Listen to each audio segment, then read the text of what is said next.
Solo stove costs too much? It's not a big deal. All you need is a number 2 tin can, and I'll show you how to turn this thing into a hobo stove on the cheap. Is this thing even on?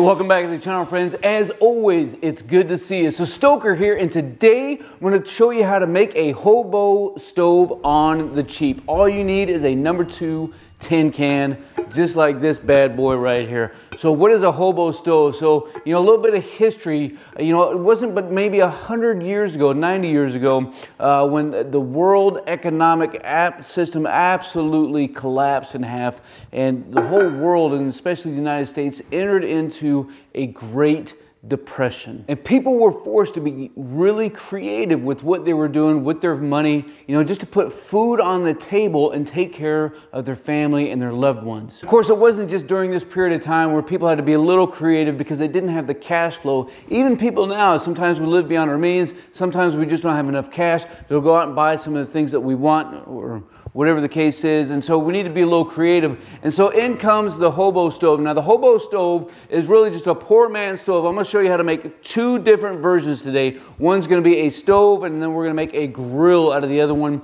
and then we'll make some coffee and make some eggs or something. But all you need is a number 2 tin can. These used to be super popular. Is how you get all your coffee and stuff would come in, but you can still find these, in the grocery store today. Maybe it's peas, peaches, pears, tomato sauce, whatever it is. Restaurants use a lot of these. I've got 2, and I didn't buy either one. I picked both of these up at the DFAC, which is for those of you who are not in the military, haven't been in the military, it's a military mess hall.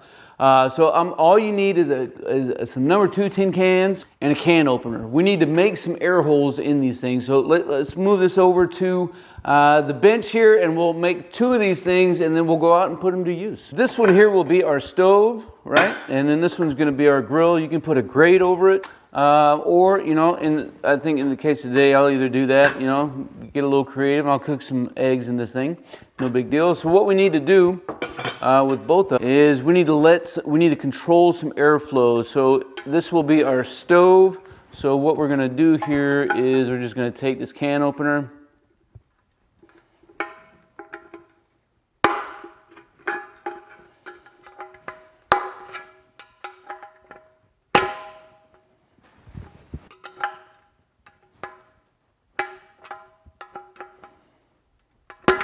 So my can opener just broke. But you know what? That's all right, because I had to go to the store and I went ahead and bought me another new heavy duty one. We'll get this project back on the road. I know it's a crazy interruption right in the middle of what I was doing. But you know what happens when life hands you a bunch of lemons? You don't just make some lemonade. You go to the store and you get some meat to put on the hobo grill. Let's get back to this. All right, so just finished getting some holes up in this bad boy.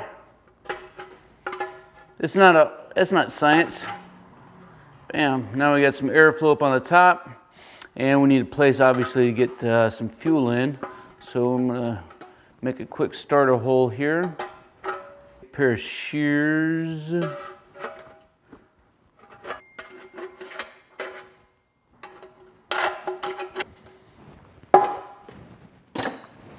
All right, so for our hobo grill, right, we're gonna grill on top of this. So this is gonna be open, so what we need are some airflow holes on the bottom.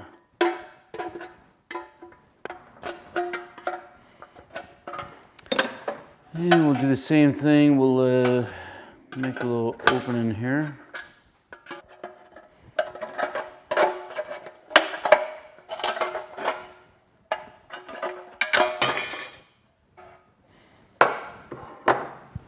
Right, so as you can see, man, it takes like literally next to nothing to make one of these things. You just want to make sure you can control the air, have some airflow coming in and out. And you can always take some pliers and, dress these things up. These, of course, are not going to last forever. The metal is steel.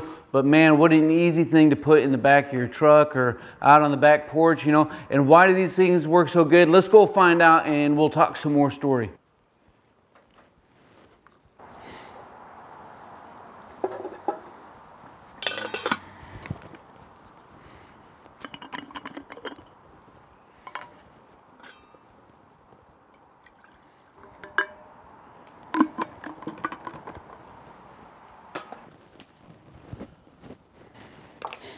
So you can use any kind of fuel source that you have.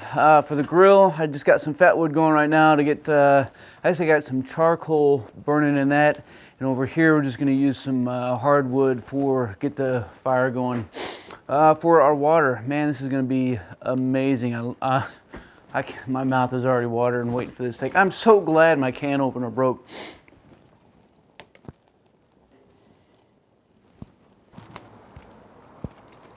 Right, while our stove and our grill gets going, we'll get this meat seasoned up.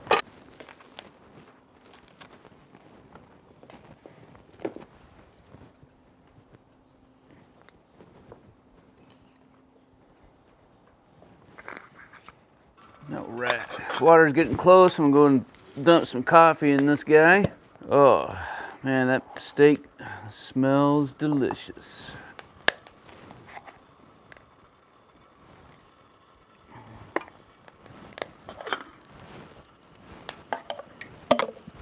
Getting close, getting close. Man, this is starting to smell good. That's going good. That's going good. All right, it's been boiling for a little bit now.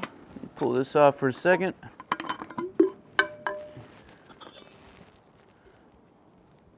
Check on the meat. She's starting to get there.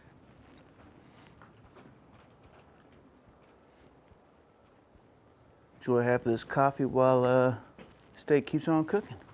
Cooking with gas today.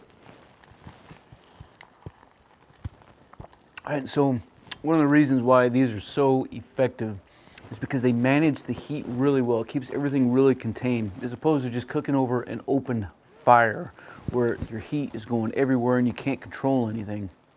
So these are really good. You know, obviously, again, you know, they're not going to last forever. The metal is thin. But, you know, occasional use, it's going to work like a champ.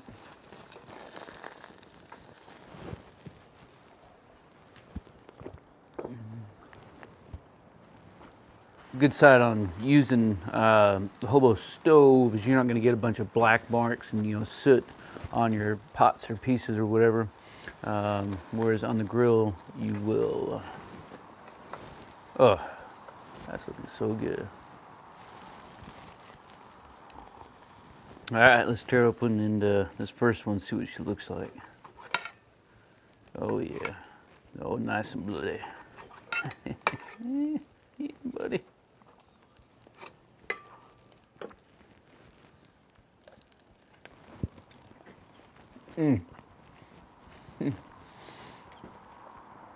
Man, that's good. Man, that is just downright good. Hey, I'm gonna let you go. I'm gonna finish eating this steak and cooking up this other one. Leave some comments down below. Let me know what you think about throwing in a Hobo Stove or Hobo Grill in your own kit bag.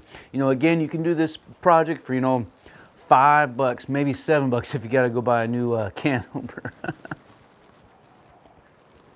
I do appreciate the time we spend together talking about stuff like this and, you know, doing what we can to get back out in the woods and enjoy the time that we have. Hey, and if you haven't already done so, make sure you like it, subscribe to the channel, and we'll keep this conversation rolling. And as always, until then, we'll see you.